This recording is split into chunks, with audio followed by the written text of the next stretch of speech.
Salut, salut mes amis, salut bien-aimés, salut frères et sœurs, j'espère que vous allez bien par la grâce de Dieu. Je suis vraiment très heureux de partager encore cette bonne nouvelle ensemble avec vous. Mais je veux qu'on nous parle d'une chose qui est vraiment très importante à propos des adorateurs. Je veux dire, un enfant de Dieu, nous sommes tous des adorateurs de Jésus, nous sommes tous des adorateurs de Dieu. La Bible nous montre dans le ciel les archanges, les anges, les quatre êtres vivants, les 24 vieillards. Bien-aimés tous, leur travail est d'adorer Dieu. Un jour, nous tous, nous serons enlevés.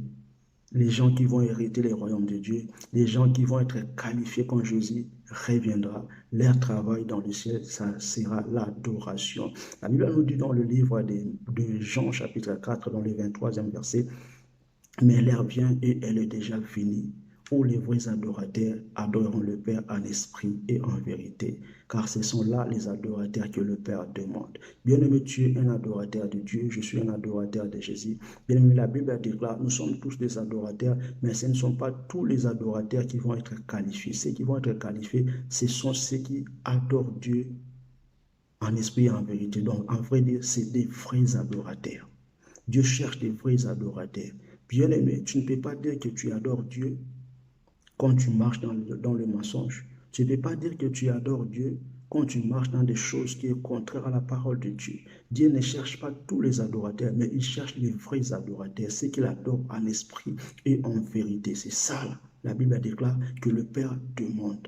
Bien-aimé, si tu étais dans les rangs des adorateurs qui adoraient Dieu dans la fornication, dans l'impudicité, dans le mensonge, dans la masturbation, tu dois quitter. Parce que ces jours-là, tu ne seras pas éligible, tu ne seras pas qualifié pour faire partie des anges, pour faire partie des quatre êtres vivants, des 24 vieillards qui sont en train d'adorer Dieu dans le ciel.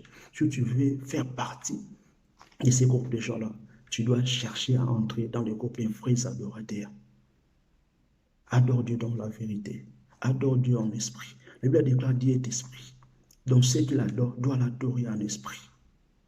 Quitte la chair. La chair t'amènera en enfer. La chair pourrira sur la terre. Mais c'est ton âme que tu vas perdre si tu continues à adorer Dieu dans la chair. Entre dans la dimension de l'esprit pour être qualifié ces jours-là quand Jésus reviendra dans sa gloire. Jésus ne cherche pas tous les adorateurs, mais il cherche les vrais, ceux qui l'adorent en esprit et en vérité. J'ai pris que Dieu te donne la force de devenir un vrai adorateur.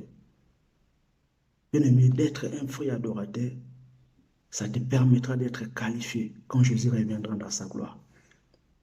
Donc je prie pour toi, toi qui es encore dans le lieu, toi qui es encore dans les rangs de ceux qui ne sont pas des vrais adorateurs, de quitter là-bas et de rentrer dans le lignée des vrais adorateurs de Jésus.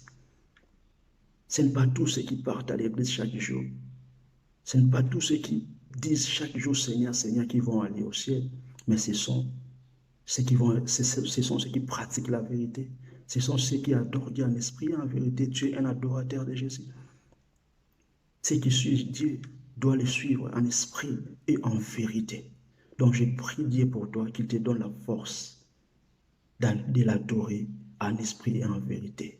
Que Dieu te bénisse, que Dieu te donne la force et le courage d'abandonner la chair et d'entrer dans le monde des esprits pour adorer Dieu dans la vérité. Sois béni là où tu es, dans le nom de Jésus, j'ai ainsi prié. Amen.